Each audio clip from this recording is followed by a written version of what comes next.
بارها در خدمت عزیزان گفتم که باید سمت خود باید مو پیدا کنیم، دایرکشن خود باید پیدا کنیم، پټشی را باید پیدا کنیم، برای ازو باید قرار بگیریم، سفر را باید شروع کنیم.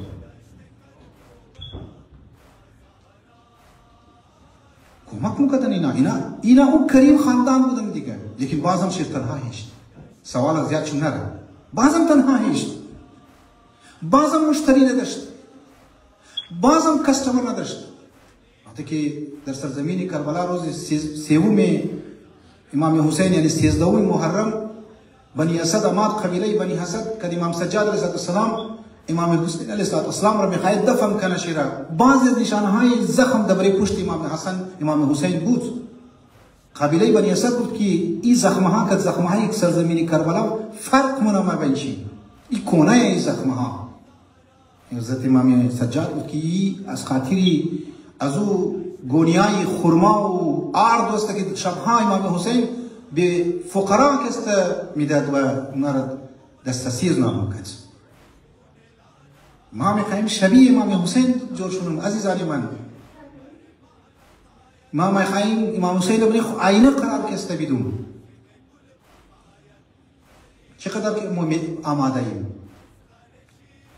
چقدر ما تیار هستیم برای از این چیز، چقدر ما وجود خورا لمحه به لمحه آماده بودیم برای ازی که او صفات چی که اونا 100% داشت 2% را معاملی خود کو پیدا کنم.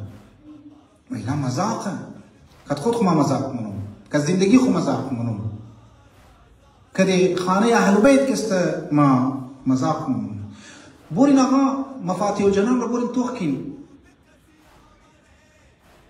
دعاهای امام یک دیگه دعاها زیارتها که مورین همیشه کربلا که رفتین دعاها که میخوان توجه کن همیشه من دعاها امین نوشته است ایها الغریب ایها المظلوم ایها الطرید. برای از امام ها چرا اینا استعمال شده؟ چرا موقع که تو مظلومی، تو غریبی، غریب نه پیسه نداره، غریب تو در از وطن تو تربور کرده در یک جای دیگه برده، چرا تو مظلوم هستی؟